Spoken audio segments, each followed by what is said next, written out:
Doctor Aryan Mehra एक famous scientist थे जो कि पूरी दुनिया में अपनी बढ़िया खोजों के लिए जाने जाते थे। फिलहाल उनका नया और सबसे बड़ा प्रोजेक्ट था अमृत 01, एक ऐसा फॉर्मूला जो बॉडी सेल्स को रीजनरेट कर सकता था। उससे उम्र बढ़ना रुक सकती थी और बीमारियों से लड़ने की क्षमता भी बढ़ सकती थी।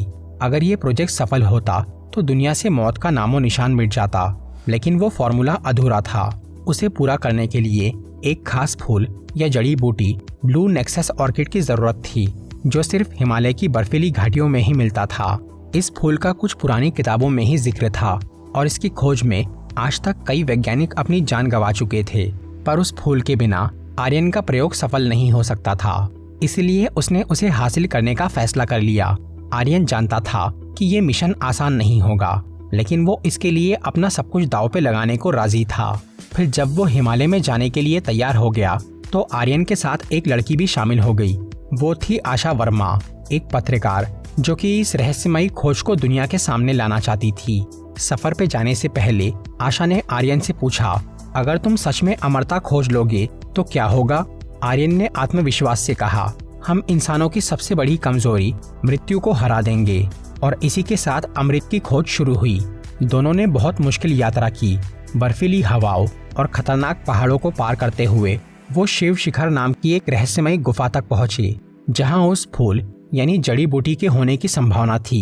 उनके साथ एक गाइड थे, कैलाश बाबा, जो इस जगह के बारे में सब कुछ जानते थे। उन्होंने चेतावनी दी, ये गुफा सिर्फ बाहरी यात्रा नहीं है, बल्कि एक आंतरिक परीक्षा भी है। अगर तुम तैयार नहीं हो तो वापस चले जाओ। लेकिन आर्यन और आशा पीछे हटने वालों में से नहीं थे।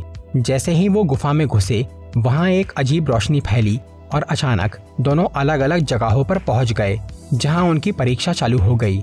आर्यन को लगा कि वो अपने बचपन के घर में है, जहाँ उसके माँ बाप जिंदा थे और उसे मुस्कुराकर देख रहे थे। फिर उसकी माँ ने पूछा, बेटा क्या तुम सच में अमरता चाहते हो?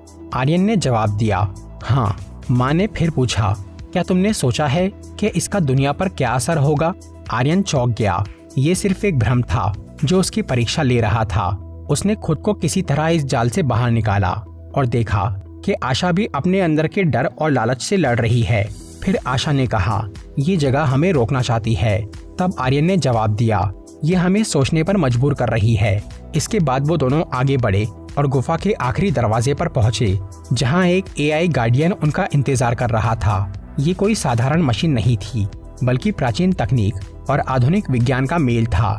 उस गार्डियन ने उनसे कहा, अगर तुम ये फूल पाना चाहते हो तो 3 सवालों का जवाब दो।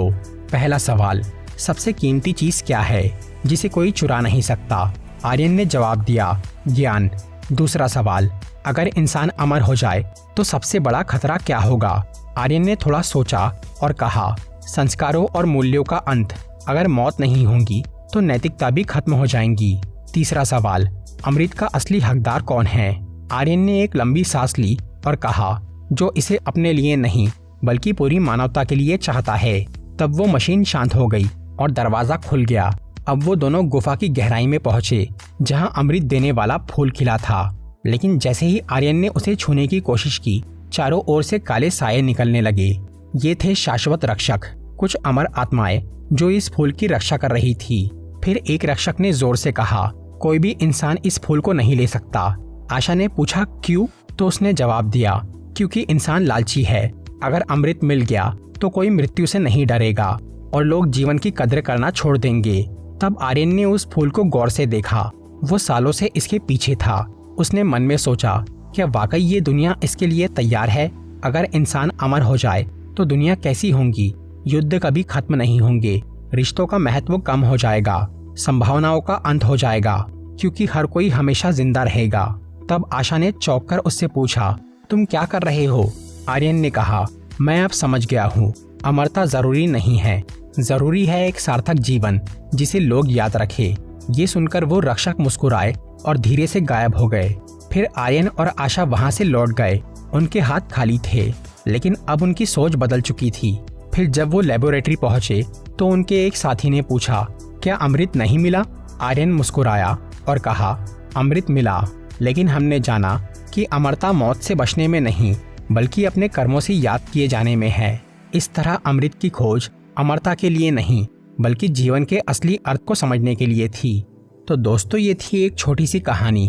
अगर आपको ये वीडियो अच्छी लगी हो तो इसे लाइक और शेयर ज़रूर करिए और ऐसे ही बढ़िया वीडियोस देखने के लिए मेरे नए चैनल को सब्सक्राइब करिए।